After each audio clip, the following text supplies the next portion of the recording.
Hello everyone, welcome back to my channel. पिछले part में आप लोगों ने सुना था विंग ईवान को उसके कॉलेज से लाने गया था और विंग वांग जी को थोड़ा सा बुली करके वो अपनी कार पर वापस आ गया था। जब विंग अपनी कार पर बैठता है तब ईवान कहता है, अंकल क्या बात है। विंग कहता है, कोई बात नहीं, अपने काम से काम रखो, तुम अभी बच्चे हो। ड्राइवर प्लीज़ यहाँ से चलो। जब विंग ड्राइवर को चलने के लिए कहता है, ड्राइवर कार ड्राइव कर रहा था और वो लोग अपने घर पर वापस जा रहा था। जब विंग घर पर वापस जा रहा था तब विंग बाहर की तरफ देख रहा था कार की विंडो से।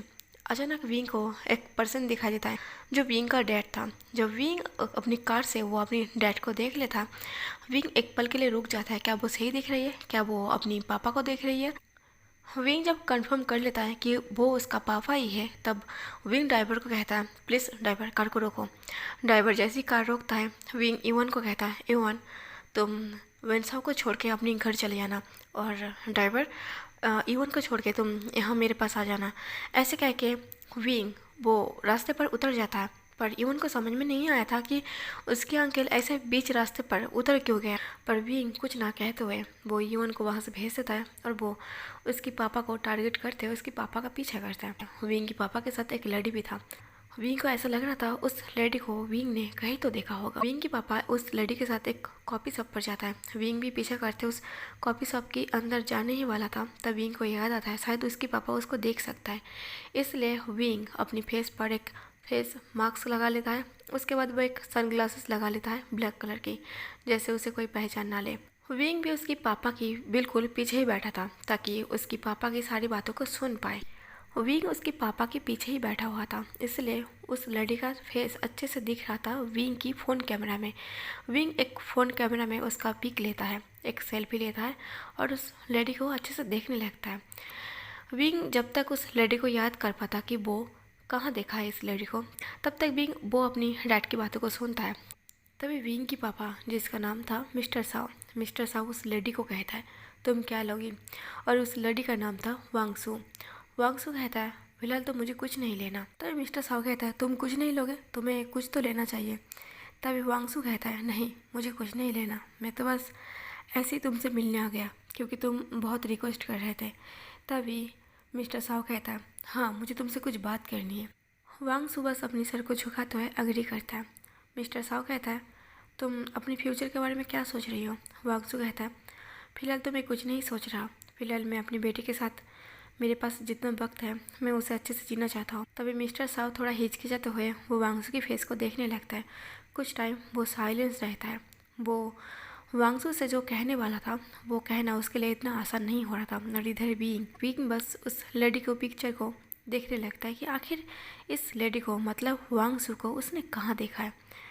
बीइंग एक पल के लिए अपनी आंखें को बंद कर लिया, आखिर इस लेडी को बीइंग ने कहाँ देखा था। फिर बीइंग को याद आता है बचपन में उसकी माँ, विंग की माँ, इस वांगसू का एक पिक्चर दिखाया था। तभी विंग धीमी वॉइस में कहता है, वांगसू ये वही लड़ी है। विंग एक पल के लिए अपनी आंखें खोलता है और वो बहुत गुस्से में आ जाता है। विंग उठ के जाने ही वाला था, फिर विंग वहाँ पर बैठ जाता है। विंग को सुनना था आखिर उसकी डैड और वांगसू क्या कहने वाला है। और इधर विंग की डैड मिस्टर साव, फिलहाल वो अपनी हिम्मत जुटा के वो वांगसू से कहता है, देखो वांगसू, मैंने जो तुम्हारे साथ किया था उसके लिए अगर मैं माफ़ी मांगूँ तो वो बहुत कम होगा। मैं माफ़ी के लायक नहीं हूँ, पर जो हुआ सो हो गया। अब मैं चाहता हूँ तुम्हारे पास जितना वक्त है मैं तुम्हारे हिस्से का खुशी देना चाहता हूँ। वांगसू वो मिस्टर साव की तरफ देखने लगता है। मिस्टर साव कहता है, मैंने तुमसे शादी नहीं किया था, पर मैं हमेशा से तुमसे प्यार किया है और अब तक मैं तुमसे प्यार करता हूँ और मैं तुमसे इतना ज़्यादा प्यार करता हूँ कि अभी भी मैं तुमसे शादी करने के लिए तैयार हूँ। तभी वांगसू कहता है, शादी? क्या तुम पागल हो गई हो? इस उम्र में हम शादी करेंगे?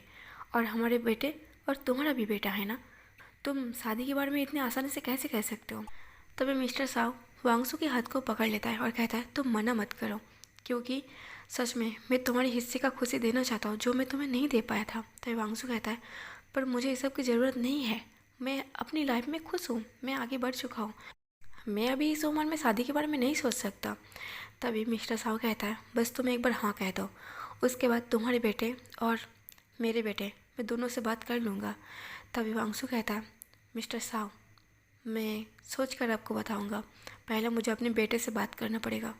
ऐसे कह के वांगसू वहाँ से उठकर चला जाता है और मिस्टर साव वहीं पर कुछ टाइम के लिए बैठा रहता है। इधर विंग विंग को इतना ज़्यादा गुस्सा आ रहा था, विंग का मन कर रहा था उसकी गन में जितने भी सारे बुलेट हैं, मतलब जितनी भी सारी गोलियां हैं, शायद उसके डैड के सर पर वो फोड़ दे। पर विंग ऐसा नहीं कर सकता क्योंकि एक तो वो उसका डैड है और ऊपर से विंग अपनी मरे हुए माँ को एक कसम दिया था कि वो अपने डैड से नफरत नहीं करेगा। पर इससे क्या फ़ायदा, जिसे नफरत करना होता है वो तो अपने आप ही नफरत कर लेता है। वांगसू के जाने के बाद विंग की डैड मिस्टर साव वो भी वहाँ से उठकर चला जाता है, पर विंग अभी भी वहाँ पर बैठा था। विंग को बहुत ज़्यादा गुस्सा आ रहा था। विंग मजबूर था कि वो कुछ नहीं कर सकता, वो अपने डैड को मना नहीं कर सकता या फिर वो अपने डैड के ऊपर गुस्सा नहीं जता सकता, क्योंकि उसके मॉम ने उसके कसम देकर उसे जुबान से या फिर अपनी ताकत से ऐसे कैद कर दिया था कि विंग अंदर से चीख रहा था, चिल्ला रहा था, पर उसकी चीख और उसका चिल्लाना जैसे कि कोई सुन नहीं पा रहा था। बस विंग अंदर ही अंदर घुट के जी रहा था। विंग वहीं पर डेस्क पर अपनी सर को झुका के वो वहाँ पर लेट जाता है। विंग आंखें बंद करके उस पल के बारे में सोच रहा था जिस पल उसकी मॉम काफ़ी ज़्यादा टूट गया था। विंग शायद 5 या 6 साल का होगा जब विंग की मॉम एकदम से इतना ज़्यादा टूट गया था। वो झगड़ा कर रहा था उसके डैड के साथ और उसके डैड भी उसके साथ झगड़ा कर रहा था, और एक ही पल में विंग की मॉम ने वो अपनी लगेज लेके वो घर छोड़ने का फैसला कर लिया था। पर जैसे ही विंग की मॉम अपनी लगेज लेके घर छोड़ के जाने ही वाला था, तब अचानक विंग की मॉम के सामने जैन चैन और विंग दोनों खड़ा हो जाता है और उसके साथ जैन अल्ले भी। विंग की मॉम अपने तीनों बच्चों के चेहरे को देखते हुए वो वहीं पर अपने लगेज को छोड़ देता है और रुक जाता है।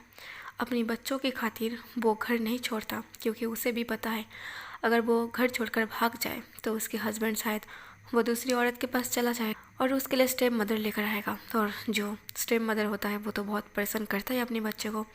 बस इसी के खातिर विंग की मॉम वो जहर का घूंट पी के वो वहीं पर रुक जाता है। अक्सर ऐसा ही होता है जब एक हस्बैंड वाइफ की लाइफ ठीक नहीं होता, अक्सर वो लड़ी अपने बच्चों की मुंह को देखते हुए वो अपनी ज़िंदगी के साथ अपनी लाइफ के साथ कंप्रोमाइज़ कर लेता है। वो अपनी बच्चों की खातिर ज़िंदगी को जी लेता है, और विंग की मॉम के साथ भी वही हुआ था। वो अपनी बच्चों की चेहरे को देखते हुए वो वहीं पर रुक गया था अपनी हस्बैंड के साथ। विंग की मॉम अपनी शादीशुदा लाइफ में बहुत ज़्यादा परेशान था, अपने हस्बैंड को लेकर बहुत ज़्यादा परेशान था।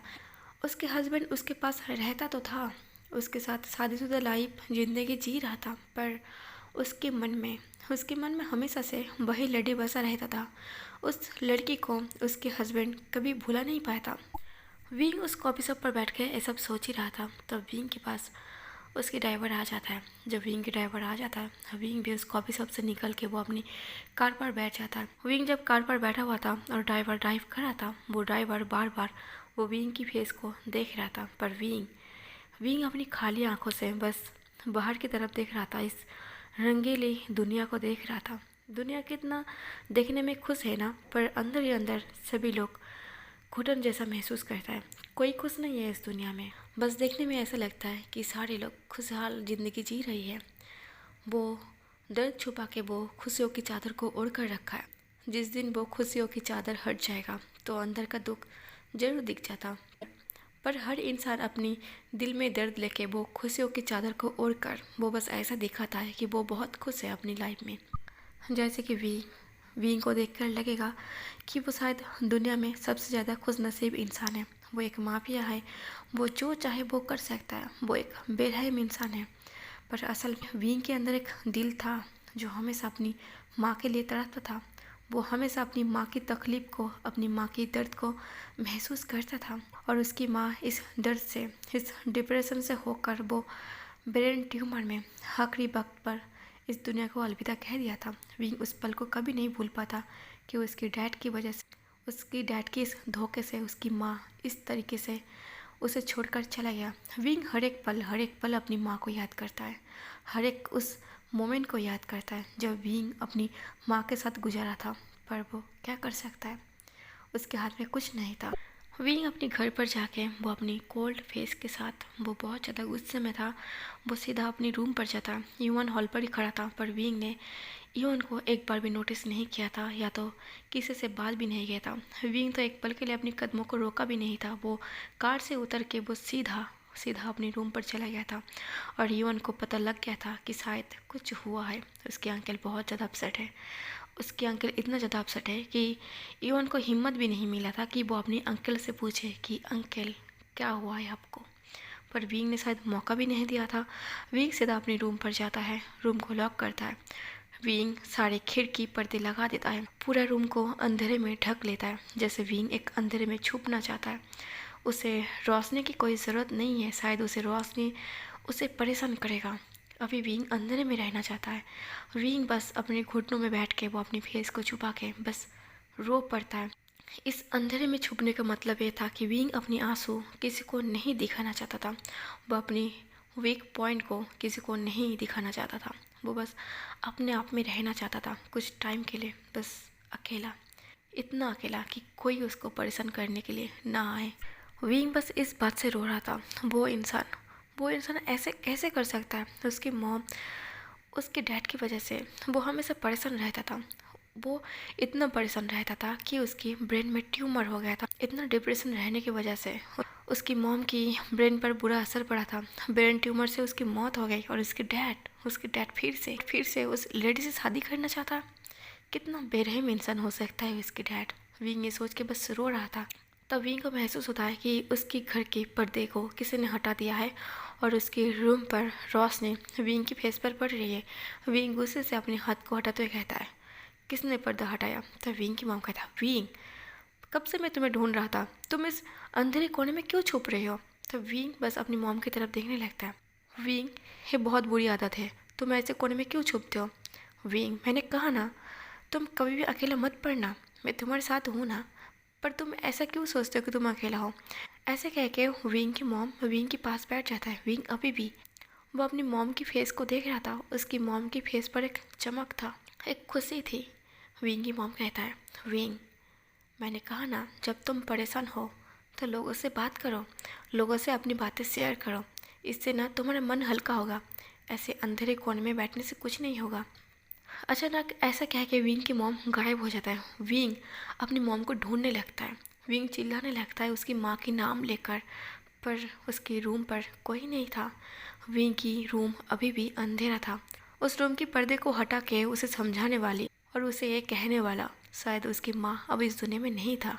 अब इस घर की पर्दा कोई हटाने नहीं आएगा। किसी की इतनी हिम्मत नहीं है कि उस रूम के पर्दे को हटा के वो विंग को एक कहे कि तुम अकेला नहीं हो, मैं तुम्हारे साथ हूँ। पर विंग फिर भी आज अकेला था। विंग को वो पल याद आता है जब बचपन में विंग को आखिर में समझ आ गया था, जब विंग की बड़े भाई जियन चन की मौत हो गया था और विंग की मॉम परेशान हो गया था, और विंग के डैड के साथ विंग की मॉम की झगड़ा हो गया था।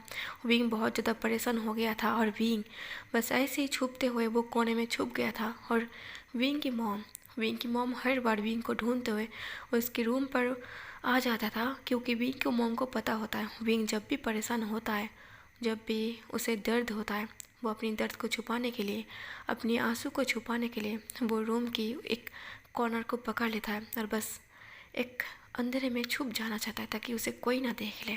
पर उस अंधेरे से निकलने वाला वो लेडी अब नहीं था। इधर वांगसू को दिखाया जाता है। जब वांगसू अपनी घर पर आता है, तब वांगसू के बेटा लान बांगजी वो अपनी हॉल की सोफे पर बैठा हुआ था। जब लान बांगजी चुपचाप बैठा हुआ था और वो उसकी मॉम को आते हुए देखता है, पर वांगसू वो अपने बेटे से कुछ ना कहते हुए वो जब अपनी रूम पर जा रहा था, तब वांगजी अपनी कोल्ड वॉइस से कहता है, मॉम अब कहाँ पर गए थे। तभी वांगसू कहता है, वांगजी मैं बस किसी से मिलने गया था, एक इम्पॉर्टेंट पर्सन था। तब वांगजी कहता है, इम्पॉर्टेंट पर्सन वो कौन है। तो वांगसू कहता है, वांग जी मुझे तुमसे एक इम्पॉर्टेंट बात करनी है, मुझे कुछ डिस्कस करनी है, पर मैं रूम से 10 मिनट में आता हूँ। ऐसे कह के वांगसू वो अपनी रूम पर चला जाता है। वांग जी बस यहाँ पर बैठा हुआ था। वो कॉलेज की कुछ प्रोजेक्ट था जिसे कंप्लीट कर रहा था, कुछ क्वेश्चन पेपर का काम था। और 10 मिनट बाद वांगसू वो वांग जी के पास आकर बैठता है। वो वांग जी के बाल को फैलाते हुए कहता है, तुम कब आए? तब वांग जी अपनी माँ को हाथ को पकड़ता है और कहता है, मॉम मैं काफ़ी टाइम पहले आ गया था, पर मुझे थोड़ा गुस्सा आ गया था आप पर। तभी वांगसू कहता है, पर क्यों? तुम्हें मुझ पर गुस्सा क्यों आया था? तभी वांग जी कहता है, मॉम आपको पता है ना, मैं जब घर पर आता हूँ तो सबसे पहले मुझे आपसे मिलना होता है, पर आप बिना बताए कहाँ गए थे? मुझे आपके लिए टेंशन हो रहा था। तभी वांगसू कहता है, मैं मिस्टर साव से मिलने गया था। तभी वांग जी का एक्सप्रेशन बिल्कुल चेंज हो जाता है और अपनी सर को घुमा लेता है। तभी वांगसू कहता है, वांग जी मैं तुमसे कुछ बात करना चाहता हूँ। अगर मैं कहूँ कि मैं मिस्टर साव से शादी करना चाहता हूँ, क्या तुम इस बात को एक्सेप्ट कर पाओ? तभी वांग जी कहता है, मॉम क्या आप शादी करना चाहते हो? तभी वांगसू अपनी सर को नीचे कर लेता है। वांग जी कहता है, मॉम आप जो करना चाहते हो मैं आपको सपोर्ट करूँगा, क्योंकि मैं आपका बेटा हूँ। मुझे पता है आप अपनी लाइफ में कितना स्ट्रगल किया हो। मुझे पता है, मुझे सब कुछ पता है, इसलिए मैं इस चीज़ से नाराज़ नहीं हूँ। अगर आप मिस्टर साहब से शादी करके खुश हो तो मैं आपको मना नहीं करूँगा। तभी वांगसू कहता है, पर वांग जी मैं वांग जी कहता है, आप क्या सोच रही हो? आप शायद सोच रही हो कि कौन क्या कहेगा। आप ये सोच रही हो अगर आप इस उम्र में शादी करोगे तो शायद दुनिया वाले आप पर थूकेगा, आपके बारे में भला बुरा कहेगा। मैं आपको ये बता दूं कि आप जब परेशानी में थे, अब जब तकलीफ़ में थे, तो आपको ये दुनिया वाले देखने नहीं आया था कि आपको क्या तकलीफ़ है। आपके दुख में वो लोग शामिल नहीं हुआ था, तो आप ऐसा क्यों चाहते हैं कि वो आपकी खुशी में आपके शामिल हो जाए? मैं आपकी खुशी के लिए कुछ भी कर सकता हूँ। मैं चाहता हूँ कि आप अपनी आखिरी वक्त पर आप जितना लाइफ जीना चाहते हो, जिसके साथ जीना चाहते हो, जैसे जीना चाहते हो, आप जी सकते हो। ये आपका हक है, आपका लाइफ है, आपका हक है, इसलिए मैं आपको मना नहीं करूँगा। मुझे पता है डैड के जाने के बाद आपने मुझे किस तरीके से संभाला है।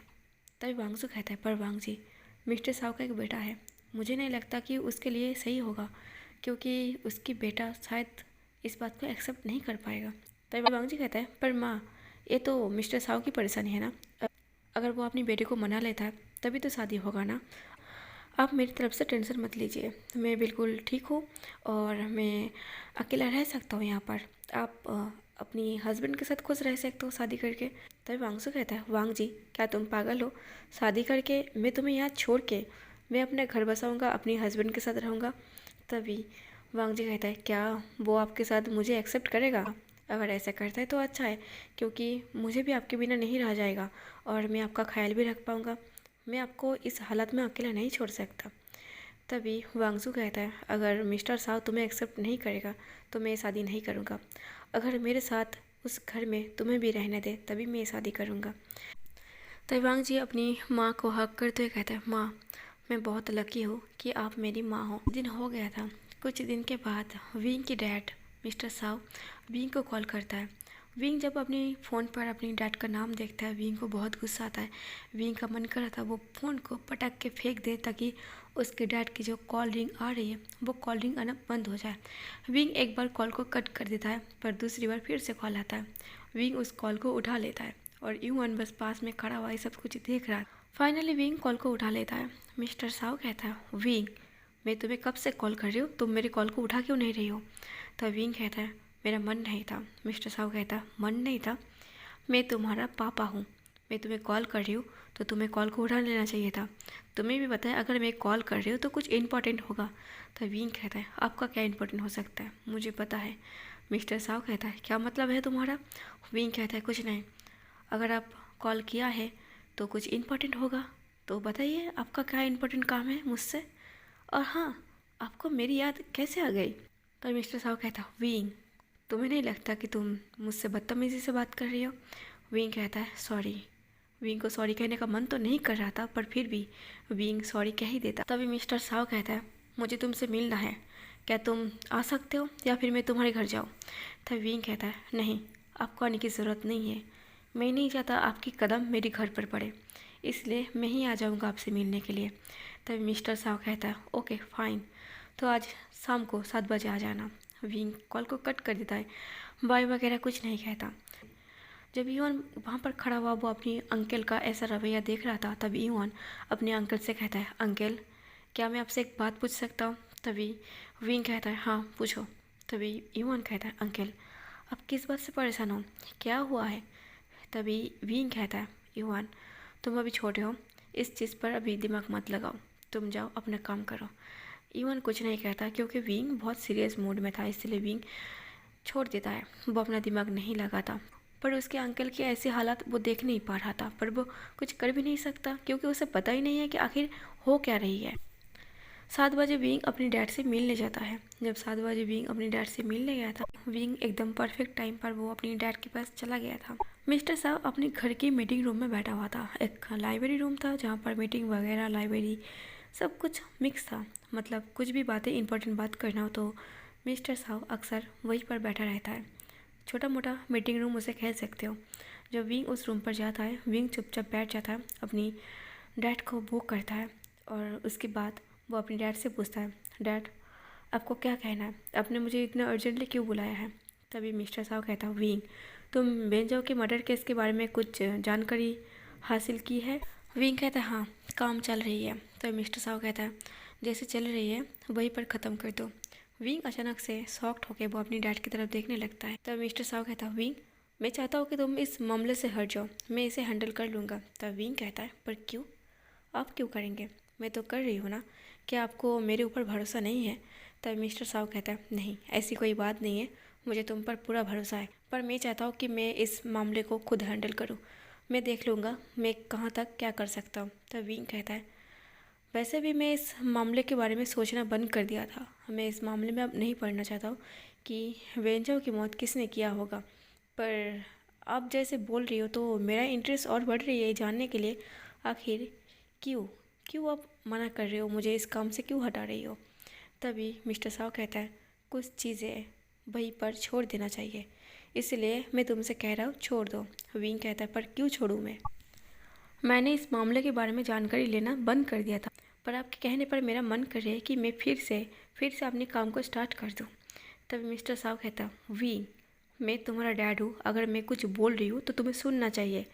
तभी विंग कुछ नहीं कहता, विंग बस अपने गुस्से को कंट्रोल करके चुपचाप बैठा रहता है। मिस्टर साहब विंग से कुछ कहने वाला था, पर उससे पहले विंग उठ के खड़ा होता है और वहाँ से चला जाता है, क्योंकि विंग को बहुत ज़्यादा गुस्सा आ गया था। इतना ज़्यादा गुस्सा आ गया था कि विंग को वहाँ पर बैठना भी बर्दाश्त नहीं हो रहा था, इसलिए विंग उठ के चला जाता है। विंग के ऐसे जाने से मिस्टर साहब भी फ्रस्ट्रेशन हो जाता है। उसका मन कर रहा था वो अभी विंग को खींच कर लेकर आए और उसकी मुंह पर एक थप्पड़ मारे, पर वो ऐसा नहीं कर सकता, विंग उसका बेटा था। तो गैस आज का पार्ट यहीं पर ख़त्म कर देती हूँ। गैस मैं आप लोगों से एक बात कहना चाहूँगा, पहले स्टोरी आप लोगों को बोरिंग लग सकता है क्योंकि ये बस शुरुआत है, बीच में थोड़ा इंटरेस्टिंग पॉइंट है, जैसे कि आप लोगों को पता चल गया था कि वांगसू और मिस्टर साव वो दोनों कौन है। वांगसू लानमांग जी का मॉम था और मिस्टर साव विंग का डैड था। मतलब अगर इन दोनों ने शादी कर लिया तो आप लोग समझ रही हो विंग और वांग जी स्टेप ब्रदर बन जाएगा। तो देखना ये पड़ेगा कि अगर ये दोनों स्टेप ब्रदर बन जाता है तो इन दोनों का लव स्टोरी कैसे आगे बढ़ेगा और आगे का स्टोरी में क्या होगा, ये भी थोड़ा देखना इंटरेस्टिंग होगा। तो फिलहाल के लिए यहीं पर मैं पार्ट को ख़त्म करती हूँ। और शुरुआत में स्टोरी बोरिंग है, इसलिए आप लोग भाग मत जाना, एंड तक बने रहना। जैसे कि मैं अब कहने लगा हूँ कि एंड तक बने रहना, क्योंकि हर कोई चाहेगा कि मेरा स्टोरी सुने। और ख़ास करके मैं पायल का स्टोरी एक्सप्लेन कर रही हूँ, तो और भी मैं चाहूँगा कि पायल को सपोर्ट करने के लिए अब लोग इस स्टोरी को सुनिए और मेरे चैनल को सब्सक्राइब कर लीजिए, लाइक कर दीजिए, कमेंट कर दीजिए ताकि मुझे भी अच्छा लगे। तो आज के लिए यहीं तक, थैंक यू फॉर वॉचिंग।